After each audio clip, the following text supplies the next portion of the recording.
Assalamualaikum warahmatullahi wabarakatuh. Halo semuanya, perkenalkan nama saya Ica Nurlaila dengan nomor NIM 2102472.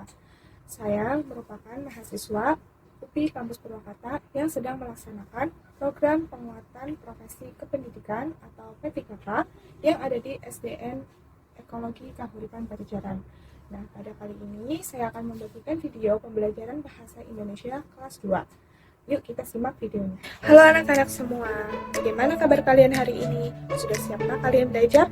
Nah, pada kali ini kita akan belajar bahasa Indonesia bab 2, menjaga kesehatan, pertemuan kedua mengenai subjek, predikat, dan objek.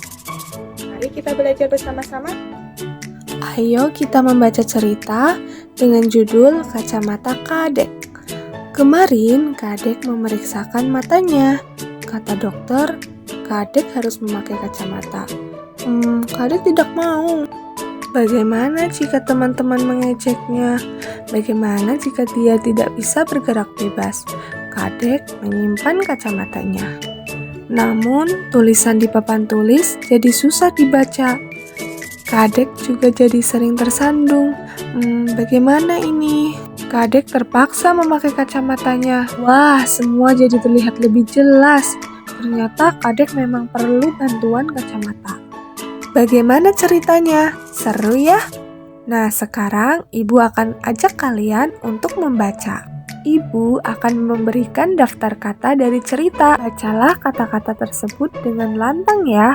Kemudian lakukan secara bergantian. Dalam kegiatan ini, kalian belajar untuk membaca kata-kata yang sering ditemui sehari-hari. Bacalah kata-kata berikut dengan lantang ya. Yang pertama, kadek, memakai, kacamata, menyimpan, bergerak, tulisan, dokter, baca, bantuan, tersandung, terpaksa, jelas. Nah, jadi seperti itu membacanya. Setelah kalian membaca cerita Kacamata Kadek, kalian mendapatkan kosakata baru, yaitu terpaksa dan tersandung. Nah, sekarang ayo kita berlatih menggunakan kosakata baru yang sudah kita dapatkan, yaitu kata tersandung dan terpaksa. Coba, ayo kita lengkapi soal berikut ini. Yang pertama, ban sepeda Doni bocor. Doni ... menuntun sepedanya. Kata apa yang cocok untuk melengkapi kalimat nomor 1? Ya, benar, terpaksa. Doni terpaksa menuntun sepedanya. Oke, selanjutnya soal kedua. Ketika berlari, Dona ... batu. Coba kata mana ya yang cocok untuk melengkapi soal nomor 2? Ya, benar, tersandung. Ketika berlari, Dona tersandung batu.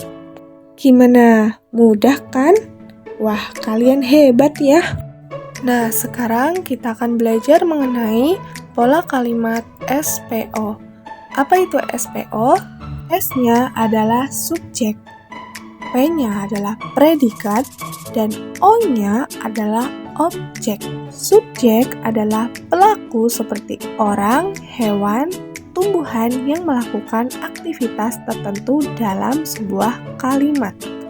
Contohnya adalah kadek, dokter, ayah, ibu, Doni, kucing, bebek, ulat, dan sebagainya. Sedangkan predikat adalah suatu tindakan atau pekerjaan yang dilakukan oleh objek dan biasanya disebut dengan kata kerja. Contohnya, makan, berlari, menanam, memakai, menendang, melihat, dan sebagainya. Kemudian, objek adalah sesuatu atau seseorang yang dikenai tindakan atau menjadi sasaran oleh subjek pada suatu kalimat. Objek biasanya dikenal dengan kata benda, contohnya bola, kacamata, sapu, piring, dan sebagainya. Jadi, itulah yang disebut dengan SPO.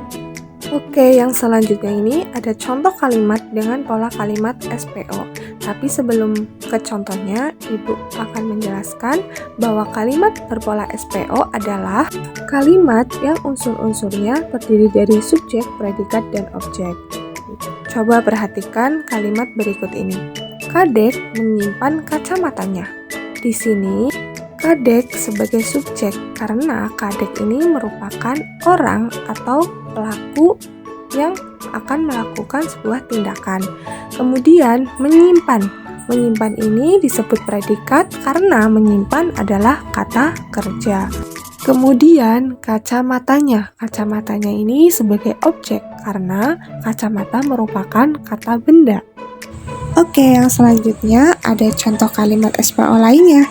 Yang pertama ini ada ibu memasak nasi. Ibu sebagai subjek, kemudian memasak sebagai predikat, dan nasi itu sebagai objek. Yang kedua, ayah memotong rumput. Di sini ayah sebagai subjek, kemudian memotong itu sebagai predikat, dan rumput sebagai objek. Kemudian ada lagi nih, Putra bermain bola. Putra ini disebut sebagai subjek. Kemudian bermain itu disebut dengan predikat dan bola sebagai objek. Kemudian saya menulis novel.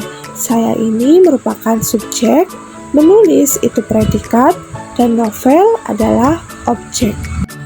Nah, begitulah pengertian dan contoh dari kalimat pola SPO, subjek, predikat, dan objek.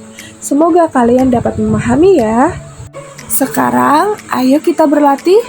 Di sini, Ibu sudah menyiapkan soalnya. Kalian tulis 5 kalimat yang memiliki subjek, predikat, dan objek di buku tulis kalian. Nah, dalam kegiatan ini, kalian belajar menuliskan kalimat dengan kombinasi subjek, predikat, dan objek. Semangat ya, dan selamat berlatih! Oh ya, kalian juga bisa belajar menggunakan media kartu seperti gambar di atas. Kalian bisa menyusun kartu sesuai dengan subjek, predikat, dan objek. Sekian pembelajaran hari ini. Semoga ilmu yang sudah didapatkan dapat bermanfaat. Sampai jumpa di pertemuan berikutnya.